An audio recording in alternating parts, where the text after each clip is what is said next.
오늘 함께 나눌 말씀은 복을 구하는 기도를 해도 되는가 하는 그런 내용입니다. 새해가 되면 우리가 복이란 용어를 참 많이 사용합니다. 그리고 이제 곧 명절 구정이 다가오면 또 문자나 이런 데 보면 새해 복 많이 받아라 이런 말을 많이 하지요. 그리고 당신이 축복된 인생 되기를 원합니다. 평상시에 우리 기독인들은 이런 인사를 자주 합니다.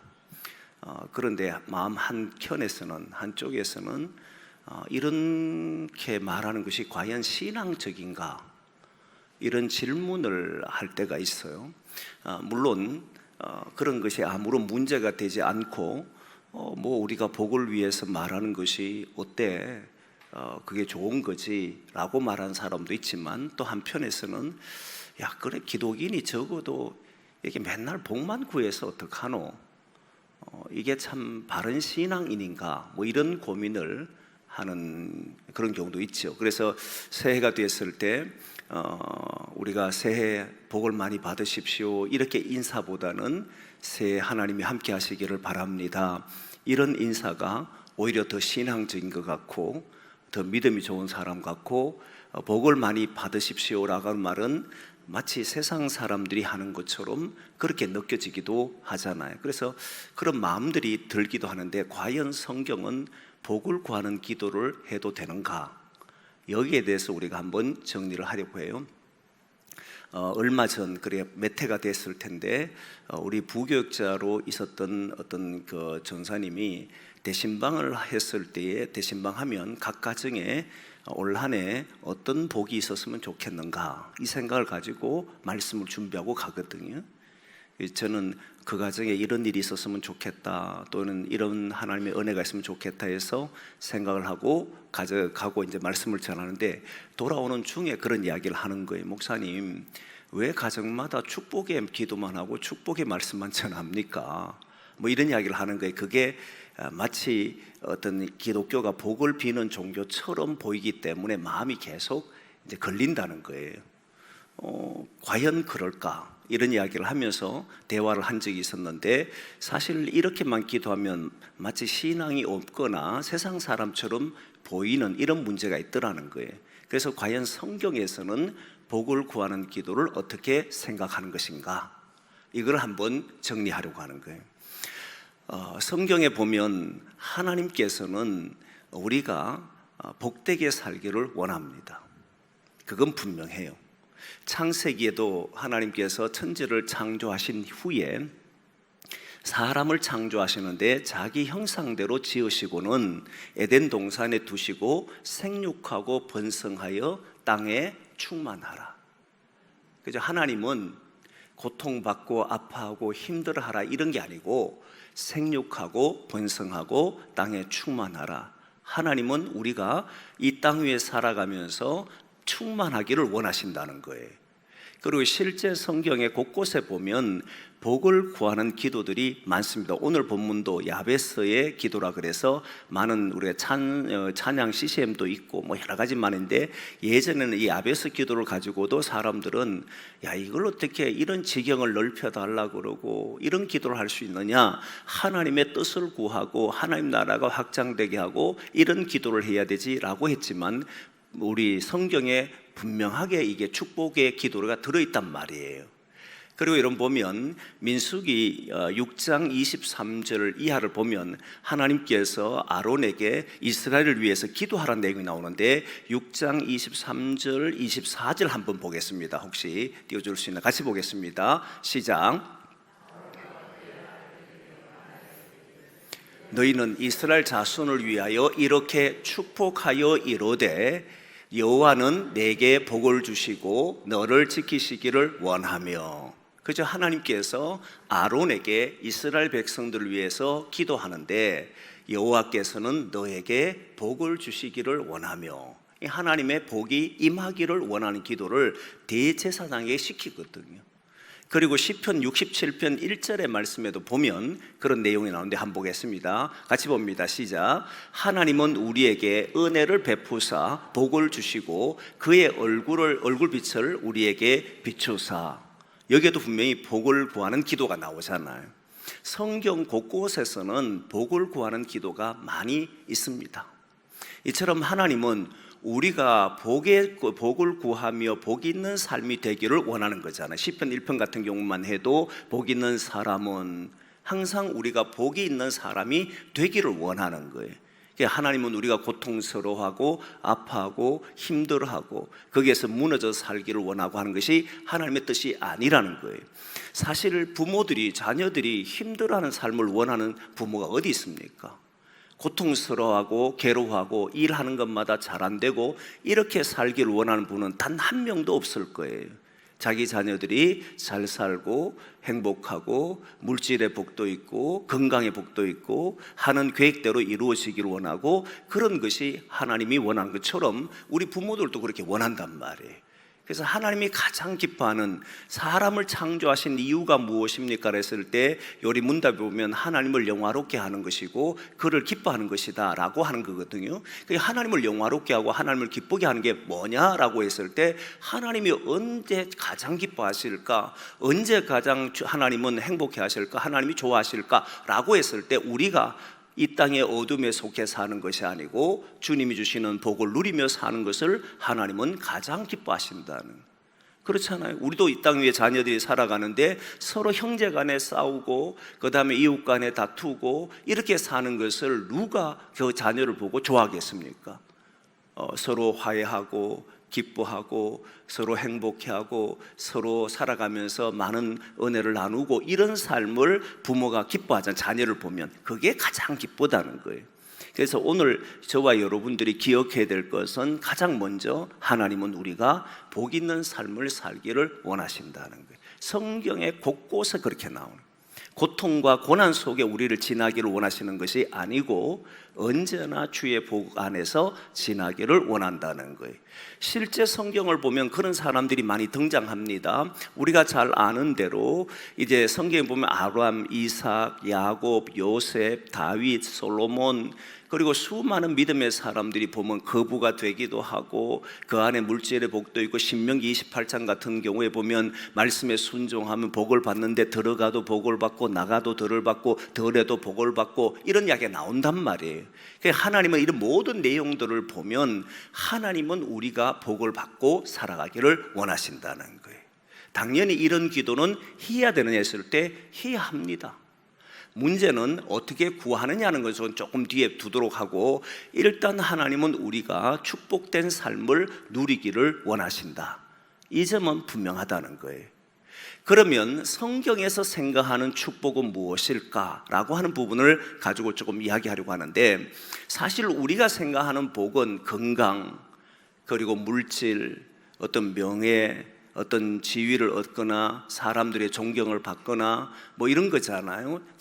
좋은 집을 사거나 또는 어떤 자기 차가 좋은 차가 되거나 이런 것들을 축복으로 봅니다. 그래서 성도들 간에도 좋은 집을 사면 하나님의 복이, 하나님이 당신 집에 축복하셨네요. 자녀들이 잘 때면 하나님이 당신 집에 이렇게 자녀를 통해서 축복하시는군요. 전부 다 이렇게 말한단 말이에요. 축복이 다 무엇과 관련되어 있냐면 현재 속에 살아가는 삶과 관련해서 우리 말을 하고 있습니다. 그러면 과연 성경은 그런 것인가? 성경에도 보면 덜에도 복을 받고 뭐 산업에 복을 받는 게 워낙 많기 때문에 그런 것들이 다 복으로 이야기는 하긴 해요. 그런데 성경에서 생각하는 복은 근원적으로 조금 다릅니다. 일반 우리가 말하는 복과는 조금 달라요. 어떻게 다르냐면, 성경에 보면 아브라함 같은 경우부터 나오는데, 아브라함은 복의 근원이 될지라라고 해서 불렀지 않습니까? 그를 갈대아 우르에 살아가는 아브라함을 하나님께서는 그를 부르셔서 하나님의 자녀로 살게 하고 믿음의 조상으로 걷게 하면서 나는 너를 복의 근원으로 삼는다는 이야기를 했습니다. 그때 이때 복의 근원이라는 것은 모든 민족의 복이 되도록 한다 이 말이잖아요. 그리고 창세기 15장에 가면 하나님께서 아브라함에게 나타나서 하는 이야기가 나는 너의 방패요 지극히 큰 상급이다 라고 하는 말을 합니다. 나는 너의 방패다, 지극히 큰 상급이다. 아브라함을 보면 여러분 잘 보셔야 되는 것이 있는데, 아브라함은 하나님을 처음 만나고부터 하나님을 다 아는 분이 아니잖아요. 어떻게 하나님을 다 알겠어요? 하나님을 만났을 때에 그가 하나님이 임재했을 때 그때 처음으로 아브라함은 나를 부르신 분이고 모든 민족의 복이 되도록 하는 분이라는 걸 그때 처음 알게 되는 거잖아요. 그리고 나와서 가나안 땅에 도착했을 때 이 땅을 내게 주노라 했을 때 이 땅을 주시는 분이 하나님이시구나. 그리고 애굽에 내려가서 자기 아내를 빼앗길 뻔했는데 지켜주시고 다시 올라오게 하는데 거부가 되게 하는 일이 벌어져요. 거부가 됩니다. 그때 거부가 되는 것도 하나님은 모든 물질의 주인이시구나 하는 것을 그때서야 알게 돼요. 처음부터 믿음의 사람 출발할 때 나는 이제 하나님의 사람으로 살겠습니다 결단한 순간부터 하나님은 전능하시다, 하나님은 물질의 주인이시다, 하나님 내 생명의 주인이시다, 하나님은 이 땅 모든 곳의 주인이시다, 이걸 아는 게 아니라는 말이에요. 경험, 살아가면서 하나님의 뜻대로 살아가다 보면 하나님께서 이런 분이구나 하는 걸 알게 됩니다. 전능하신 하나님이라는 것은 언제 알게 되냐면 아브라함이 하란에서 나올 때가 75세 때 나왔고 갈대아우르는 그 이전에 났다면 정확히 언제 나온지 모르지만 75세 이전에 나왔고 99세 때라면 적어도 25년 정도 흘렀을 거잖아요. 25년이 흐른 뒤에야 비로소 하나님이 전능하시다는 사실을 압니다. 여러분, 그게 창세기 19장에 나오는 이야기인데 창세기 19장을 보면 나는 전능한 하나님이라 라고 말을 하고 시작합니다. 나는 전능한 하나님, 17장, 창세기 17장에 나오는데 나는 전능한 하나님이라고 말을 하고 시작하거든요. 그때 아브라함은 전능한 하나님을 알았느냐 하면 몰랐습니다. 왜 몰랐는지 보여주는 게 아니면 아브라함에게 네가 이제 할례를 받아라, 네 자손 할례를 받게 하고 그리고 아브라함을 아브라함이라고 하게 하고 사라를 사라로 하게 한다. 그리고 사라의 몸을 통해서 아기를 낳게 할 것이다. 그러니까 아브라함이 땅에 엎드려 웃었잖아요. 못 믿었다는 거거든. 하나님은 전능하다는 말을 들어도 사실은 딱 현실에 부딪혀 보니까 안 믿어지더라는 거예요.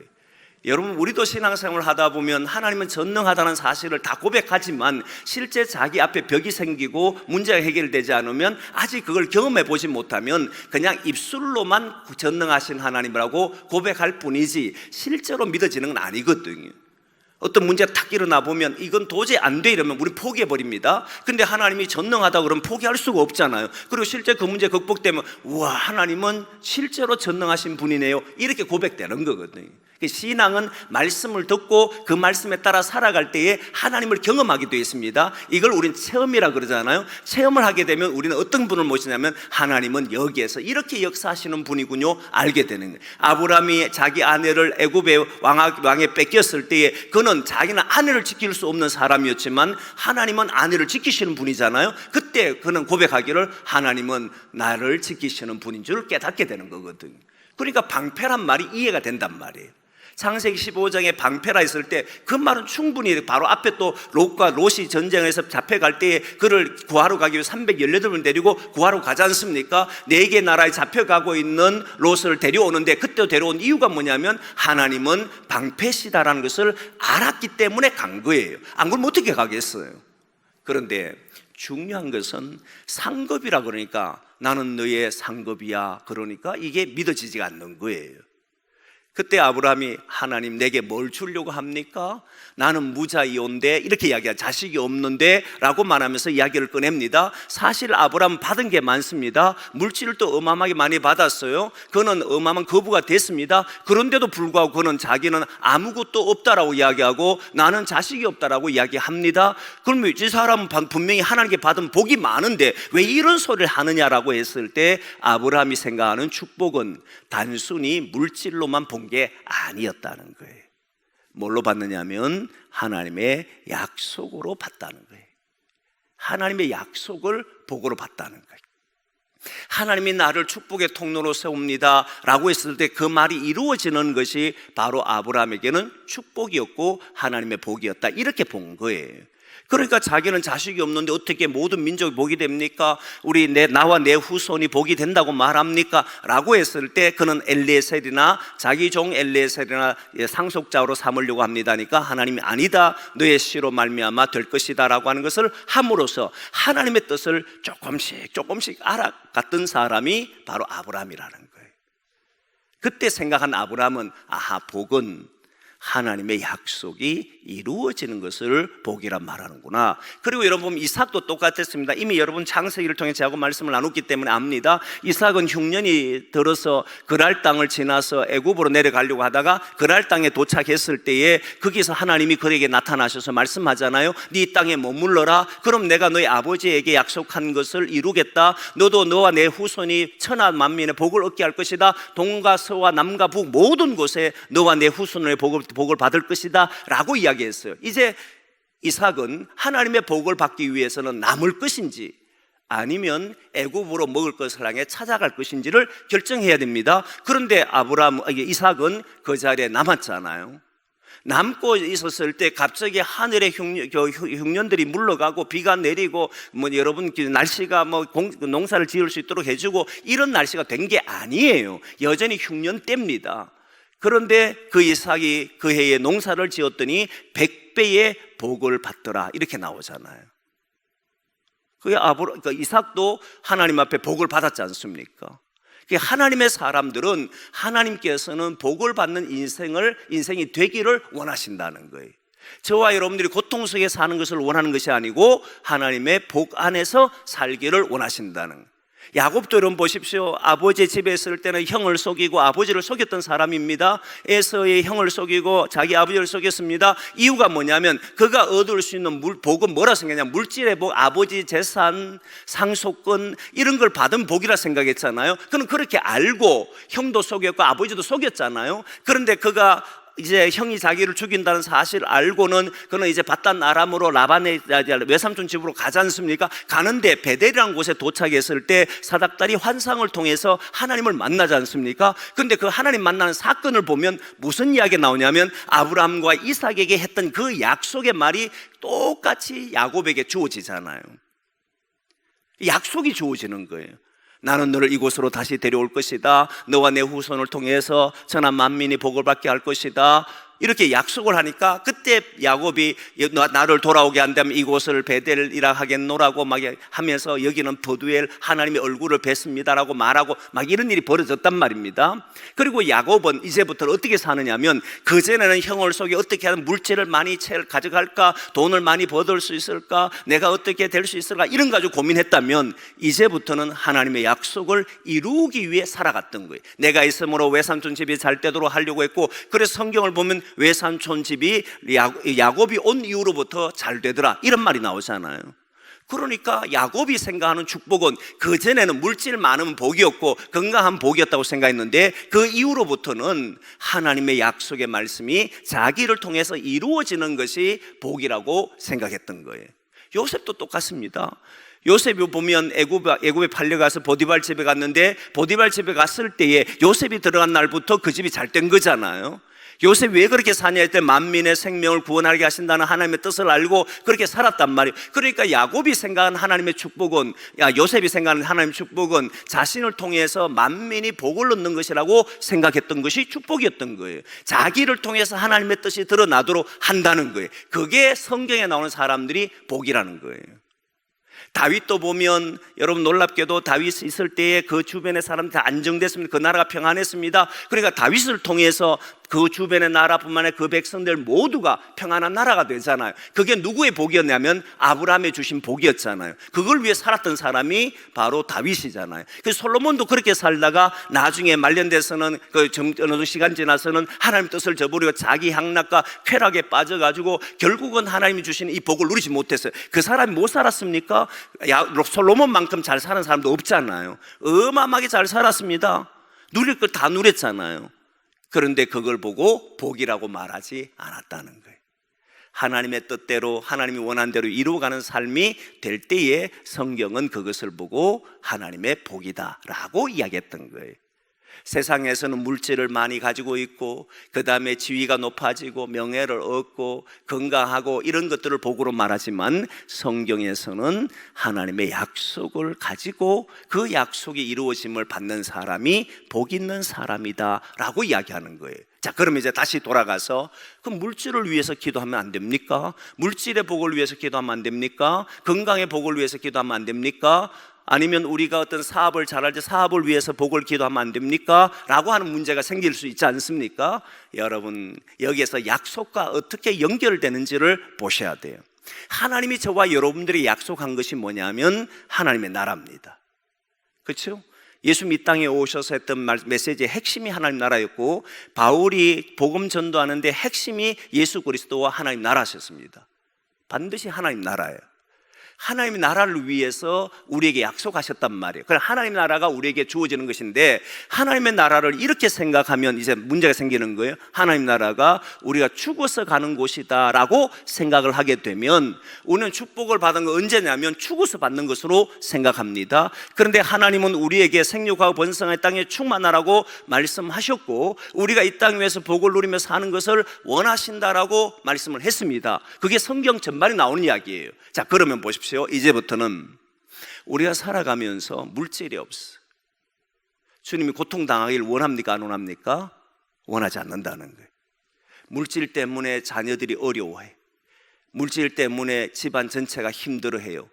그런데 그러면 하나님 나라가 이루어집니까? 안 이루어집니까? 안 이루어지잖아요. 전에는 물질을 가지면 복이라고 생각했는데, 물질을 얻고도 행복하지 않는 가정이 많습니다. 건강하면서도 마음이 평화롭지 못한 사람이 많아요. 뭔가 가지는 것이 많은데도 불구하고 불안한 사람이 많습니다. 하나님께서는 오늘 우리가 가정에서 물질이 없어서 그것 때문에 힘겨워하면 하나님 앞에 뭘 구해야 됩니까? 하나님의 나라가 이루어지도록 구해야 되는데, 뭐가 없어서 괴롭다는 겁니까? 물질이 없어서 괴롭잖아요. 그럼 물질이 있도록 기도해야 됩니까? 안 해야 됩니까? 해야 한다는 거예요. 자녀들이 살아가는 삶이 우리가 기대한 것처럼 안 돼요. 그럼 우리는 그 자녀가 잘 되기를 기도해야 됩니까? 안 해야 됩니까? 해야지요. 그래야만 뭐가 이루어진다는 겁니까? 하나님의 나라가 이루어지는 거잖아요. 하나님 나라를 이루기 위해서 우리가 이 땅 위에서 어둠이 주고 고통이 주고 아픔이 주는, 죄악이 주는, 그리고 사탄이 주는 것들을 이겨내야 되는 거잖아요. 물질의 나라를 괴롭히면 그걸 구해야 되는 것이고, 지혜가 없으면 지혜를 구해야 되는 것이고, 평화가 없으면 평화를 구해야 되는 것이고, 건강이 없으면 건강을 구해서 여기가 어떻게 되도록 만든다는 겁니까? 하나님의 나라가 되도록 만들어 간다는 거예요. 전에는 단순히 물질을 구하는 것으로 그냥 내가 행복할 수, 물질만 있으면 행복할 것 같아, 이렇게 말하는 게 아니라, 하나님의 나라가 우리에게 임하려고 하면 우리 교회에, 우리 가정에, 우리의 삶에 하나님 나라가, 약속하신 하나님 나라가 이루어지려면, 현재 내가 가장 괴로워하고 아파하는 문제가 있으면 그걸 가지고 정말 전심을 다해 기도해야 되는 거잖아요. 하나님께 구해야 되는 거잖아요. 그래야 우리가 마음의 평안도 있고 기쁨도 있고 감사도 있고 그럴 수 있으니까, 이런 기도는 해도 된다, 안 된다는 겁니까? 된다는 거예요. 하셔야 된다는 거예요.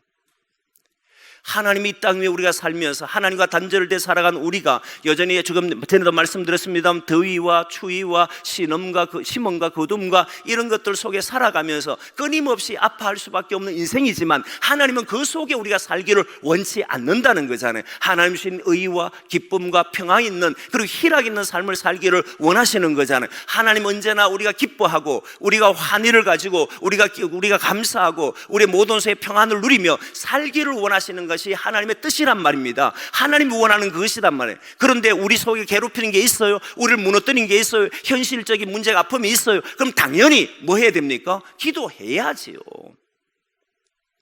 그리고 그걸 구해야지요. 물질을 얻기 위해서 노력해야 됩니까? 안 해야 됩니까? 해야지요. 살기 위해서 우리가 치열하게 삶을 살아가야지요. 그것이 우리를 괴롭힌다면 그게 벗어나기 위해서 몸부림쳐야지요. 그러나 그것이 우리 힘으로 되지 않기 때문에 우리는 어떻게 하는 겁니까? 모든 것이 하나님의 손에 있으니까 하나님 앞에 구하는 거잖아요. 그리고 구하는 사람들이 가만히 있는 것이 아니라 구하기 때문에 더 열심히 일을 하는 것이고, 구하기 때문에 더 노력하는 것이고, 구하기 때문에 우리가 한 발 더 뛰는 것이고, 구하기 때문에 불안한 것이 아니라 담대하게 살아보려고 하는 것이고, 이렇게 살아가는 것이 바로 신앙인의 모습이라는 거예요. 그래서 축복을 구하는 기도, 복을 구하는 기도는 잘못된 것이 아니라는 거예요. 그래서 여러분 마음껏 축복해 주시라. 보는 사람들마다 주의 복이 임하기를 원합니다. 주께서 사랑해 주기를 원합니다. 주의 평안이 있기를 원합니다. 올 새해는 하나님 주시는 은혜로 살아가기를 원합니다. 그게 우리 하나님이 바라시는 것이니까 마음껏 하시라. 이거를 이제 이야기하는. 그러면 남은 하나가 있는데 무엇이냐면 고통 속에 있는 사람들 있잖아요. 물론 하나님은 여기에서 벗어나기를 원하는데 우리가 살아가면서 고통당하는 하나님 원치 않습니다. 분명히 우리가 괴로워하고 아파하는 거 원치 않습니다. 우리 마음이 무너지는 것을 원치 않아요. 좌절하고 포기하고 여러 가지 많은 일들 속에서 내가 시험 들고 이런 것을 하나님 원치 않아요. 그런데 성경에 보면은 그런 고통과 아픔에서 신앙의 성숙을 이룬다는 말도 있어요. 그렇잖아요. 고통 속에서 신앙이 발견되고 여러 가지 시험 속에서 다음 단계로 가고 이런 것은 성경에 나온단 말입니다. 그러나 이걸 기억하셔야 돼요. 기독교는 고통을 즐거워하는 종교가 아닙니다. 수행하는 종교도 아니에요. 내가 뭔가를 많이 주님 앞에 고통스러워 자기를 금욕시키고 자기를 절제하고 그래서 자기를 절제함으로써 주님을 더 가까이 가고 이런 것으로 착각해서는 안 된다는 거예요. 여기에서 기독인들은 많이 벗어나야 됩니다. 중세시대에 그 당시가 참 타락을 했는데 313년에 기독교 국가가 됨으로써 로마가 그동안 박해를 받던 것에서 이제는 벗어납니다. 박해를 받는 벗어납니다. 그러자 이제 기독교는 그 시대에 완전히 국가적 종교가 돼서 많이 번창하기 시작합니다. 그런데 너무나도 아이러니하게 기독인들이 자유를 얻으면서 신앙이 형식적으로 빠져들기 시작합니다. 고통당할 때는 그 고통 속에서 주님께 의지하고 이 고통을 이기려고 하고 막 노력하던 이들이 평안해지니까 외부적인 박해가 없으니까 그러니까 신앙 자체가 굉장히 건조해져 가고 살아있지가 못한 거예요. 그리고 물질의 풍요를 누리니까 갑자기 타락이 일어나기 시작합니다. 교회 안에. 중세 때 그래 교회 목회자 타락이 막 성직자들이 타락이 막 일어났거든요. 그러다가 어떤 사람들이 사람들의 존경의 대상이 되는데 사람들이 굉장히 좋아하고 그럽니다. 그 누구냐면 수도사들이었어요. 중세 수도원이 엄청나게 발전합니다. 수도원이 되니까 이들은 어떤 사람은 광야에 가서 수도원을 거기에 만들어 놓고 거기에서 금욕 생활도 하고 절제된 생활도 하고 그 다음에 하루에 성경을 읽기도 하고 기도 생활도 하고 음식도 줄이고 자기를 계속 단련시킵니다. 그러면서 왜 하느냐면 주님께 더 가까이 가기 위해서 이렇게 했던 거예요. 주님을 만날 수 있으면 이렇게 하면 주님을 만날 수 있겠다. 근데 여러분 보십시오. 그 당시에 기독인들이 하면서도 신앙이 형식적으로 바뀌어버린 신앙인들이 누군가가 기도 생활을 기하고 오래 하고 그 다음에 음식도 하고 물질에 청빈하고 검소하게 옷을 입고 다니고 이러면 사람들이 존경했을 것 같습니까? 안 했을 것 같습니까? 존경합니다. 오늘날에도 그런 목회자를 존경하는 사람 많습니다.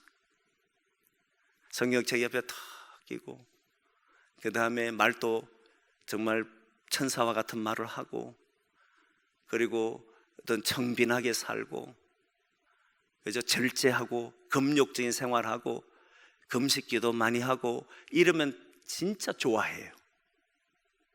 근데 여러분 놀랍게도 이게 기독교인의 삶은 아니라는 사실. 이걸 잘 아셔야 돼요. 그러면 기독교인이 그렇게 사는 게 잘못됐느냐? 아니에요. 하나님 앞에 우리가 하나님을 만나고 하나님 내게 복을 주길 바라고 이러면 하나님 늘 더 사랑하지 않겠느냐 생각해서 하는 일의 행위는 기독교적인 행위가 아니라는 거예요. 그거는 수행하는 종교에서 하는 행위입니다. 기독교는 은혜에 응답하는 종교예요. 무슨 말이냐면 하나님의 사랑을 받았어요. 그럼 나는 어떻게 살까? 기도하는 생활을 하자. 내가 주님께로 더 가까이 가기 위해 사는 삶이 아니고 주님을 만나고 싶어서 사는 삶이 아니고 주님이 내게 베푸신 은혜가 너무 크기 때문에 나는 주님 아니면은 이 세상을 살아갈 수 없기 때문에 나는 기도합니다. 그리고 기도의 생활을 시작하는 거예요. 그리고 나는 어떻게 하면 살 것인가 했을 때 하나님께 받은 은혜, 주님이 내게 거저 주신 이 삶이기 때문에 나는 청빈하게 살겠습니다. 주님께 더 복을 받기 위해서, 이러면 주님 더 사랑할까봐, 이러면 주님께 더 기뻐할까봐 이렇게 해서 신앙생활을 하는 것이 아니고, 이런 신앙 형태는 다 수행하는 종교에 사는 행태예요. 기독인은 은혜에 응답하는 종교입니다. 받은 은혜가 너무 크기 때문에 감사해서 나는 음식도 절제하고 나쁜 것도 행하지 않으려고 하고, 주님이 기뻐하는 삶이 먼저 했을 때 어둠에 내가 놓여 살지 않도록 하려고 하고, 이렇게 살아가는 삶이 기독인의 삶이라는 거예요. 자기를 수행하거나 자기를 어떻게 만들어 가기 위해서, 더 나은 신앙인이 되기 위해서, 더 나은 모습을 가지기 위해서 주님이 이러면 더 사랑하지 않을까 싶어서 하는 행위들은 우리 기독교와는 사실 거리가 멀어요. 우리는 오직 뭐 때문에 산다? 하나님의 은혜 때문에 살아갑니다. 하나님이 나를 사랑해서 다 못난 우리를, 여전히 죄가 많은 우리를, 여전히 주님을 마음을 아프게 하는 우리를, 여전히 돌아서면 깨끗하지 않는 우리를, 그럼에도 불구하고 주님 우리를 사랑하면, 그럼 나는 어떻게 살 것인가? 주님께 이 받은 사랑을 가지고 어떻게 살 것인가? 내가 이 물질을 가지고 다른 사람을 위해 좀 써야지, 내 재능을 가지고 다른 사람을 위해 써야 되지, 내가 이렇게 주님의 교회를 위해서 써야지, 내가 가정에 돌아가서 자녀를 위해 그렇게 살아야지, 부모를 위해 그렇게 살아야지, 내 물질을 이렇게 써야, 이렇게 나오는 거예요. 내가 봉사하면 주님이 더 많이 줄 것인가? 내가 뭘 하면 하나님이 어떻게 역사하지 않겠는가? 이런 신앙은 여전히 우리가 뭔 행위를 통해서 신에게 응답받는 구조를 그대로 가지고 있는 이런 구조가 되더라는 거예요. 사랑하는 성도 여러분, 저와 여러분은 은혜에 응답하는 신앙인이 되기를 원합니다. 그러면 여러분 생각해 보십시오. 완전히 달라집니다. 우리가 살아가다 보면 물질이 부족해요. 그러면 하나님께서 물질을 주관하시는 분을 믿어요. 그러면 하나님 앞에 물질을 주관하시는 분을 알고 주님 앞에 기도해요. 복을 구하는 기도합니다. 물질의 복을 주십시오라고 기도합니다. 근데 물질의 복을 누리고 난 뒤에 하나님 주신 은혜가 너무 커요. 근데 이것을 통해서 물질을 받으려고 더 기도하고 물질을 받으려고 더 뭐 봉사하고 이런 게 아니잖아요. 그때 기도하는 내용은 달라집니다. 주여, 주께서 주신 이 물질을 나는 어떻게 쓸까요? 나의 배를 채우는데, 나의 욕망을 채우는데, 나의 이득을 위해 사는 곳에 쓰겠습니까? 그래 쓸 수는 없습니다. 주님, 나는 이것을 가지고 주님의 뜻에 맞는 곳에 쓰겠습니다. 이렇게 나오는 거잖아요. 그래서 기독교는 고통을 즐기면서 자기의 신앙을 다지는 것이 아니고 하나님의 은혜를 더 받고 그 받은 은혜에 따라 나는 어떻게 살 것인지, 그러면서 자기를 청빈하게 살든지 절제하든지 한다는 겁니다. 그 결이 다르다는 거 아시겠어요? 완전히 결이 달라요. 저는 여러분들과 제가 신앙생활을 하면서 하나님께 받은 은혜가 너무 커서 찬송도 하고 기도도 하고 예배도 하고 봉사도 하고, 우리의 삶에서 누군가의 도움이 된다면 그걸 나눠주고, 그럼에도 아무런 일이 안 일어나도 그런 걸 할 수 있는 저와 여러분 되기를 원합니다.